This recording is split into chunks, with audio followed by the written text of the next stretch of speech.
এটি হলো আরাকু ভ্যালির অন্যতম জনপ্রিয় আকর্ষণ আরাকু ট্রাইবাল মিউজিয়াম। বড়দের জন্য টিকিট প্রাইস হলো 60 টাকা আর ছোটদের হলো 30 টাকা। এই মিউজিয়ামটি 1996 সালে প্রতিষ্ঠিত হয়েছিল স্থানীয় আদিবাসী জনগোষ্ঠীর সংস্কৃতি, জীবনযাত্রা ও ঐতিহ্যের সংরক্ষণ তুলে ধরার উদ্দেশ্যে। মিউজিয়ামের সবচেয়ে আকর্ষণীয় বিষয় হলো এখানকার জীবন্ত ভাস্কর্য ও ডায়োরামা।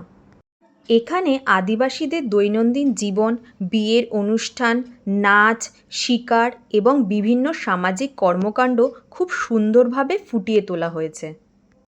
মিউজিয়ামের ভেতরে দেখতে পাবে ঐতিহ্যবাহী গহনা, বাদ্যযন্ত্র, শিকারের সরঞ্জাম, রান্নার সামগ্রী এবং বিভিন্ন হস্তশিল্পের সংগ্রহ।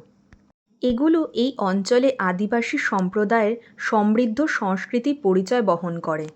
এই মিউজিয়ামের স্থাপত্য বেশ অনন্য। কাদা ও ধাতুর সমন্বয়ে তৈরি ভবনটি আদিবাসী ঘরবাড়ির আদলে নির্মিত হয়েছে। এখানে ধিমসা নৃত্যের প্রদর্শনী, স্থানীয় হস্তশিল্পের দোকান এবং আদিবাসী শিল্পকলার নানা নিদর্শন দেখা যায়। আরাকু ট্রাইবাল মিউজিয়ামে ঘুরে আমার সবচেয়ে ভালো লেগেছে এখানকার আদিবাসী সংস্কৃতির বাস্তব চিত্রগুলো। মনে হবে যেন কয়েকশো বছর আগের জীবনযাত্রাকে সামনে থেকে দেখছি। এখানে এসে শুধু ছবি তোলা নয়, এই অঞ্চলের ইতিহাস ও ঐতিহ্য সম্পর্কে অনেক কিছু জানা যায়।